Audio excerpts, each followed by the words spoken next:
Mesdames, Messieurs, bonsoir. Cela dit, le très attendu procès du putsch manqué de 2015 a été renvoyé juste après son ouverture. La raison, les avocats de la défense protestent contre l'irrégularité du tribunal dans sa composition. Ils ont donc déserté la salle d'audience, amenant ainsi le juge à renvoyer le procès à une date ultérieure. Plus d'explications avec Zoubavia David Dabiré et Draman Guéné.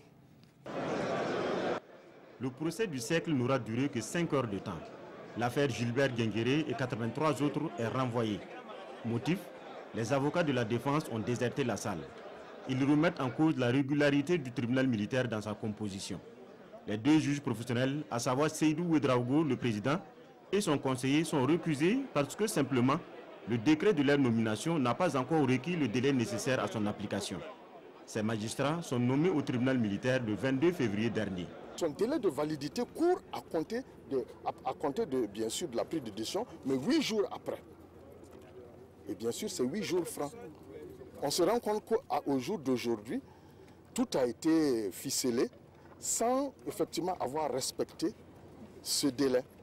Ça veut dire qu'en réalité, la juridiction que nous avons ici n'a aucune validité. Et nous sommes en train de plaider devant une juridiction qui n'a aucune validité. Donc ça veut dire que, en guillemets, c'est une juridiction d'exception. On aurait pu attendre que quelques jours après pour organiser ce procès, qu'on ne serait pas dans cette situation.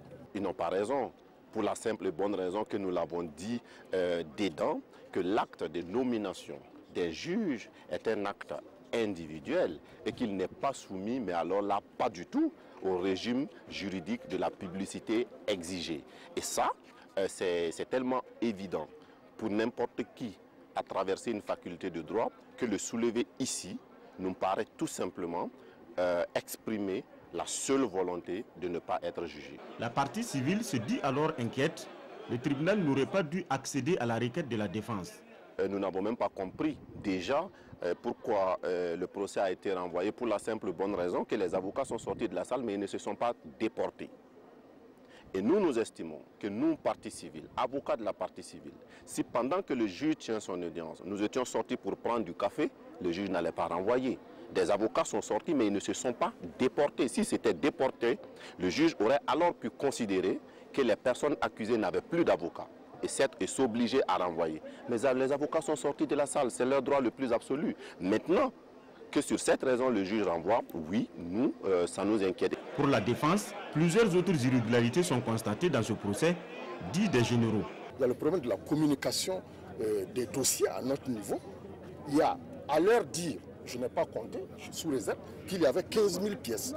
On nous demande, nous, avocats de la défense, je ne sais pas pour les parties civiles, on demande aussi aux avocats commis d'office, c'est-à-dire pour des gens qui n'ont pas la capacité financière de prendre un avocat et que l'État prend en charge un conseil pour le défendre, on nous demande 256 000 francs pour pouvoir avoir accès au dossier, parce que c'est les frais de photocopie du dossier. Vous me comprenez? Nous pensons que ça aussi c'est une atteinte au droit de la défense. Pour l'heure, le procès est reporté sine die. Le parquet militaire a 24 heures pour statuer et aviser. Et les deux généraux peuvent tranquillement se faire encore escorter et bénéficier toujours de la présomption d'innocence.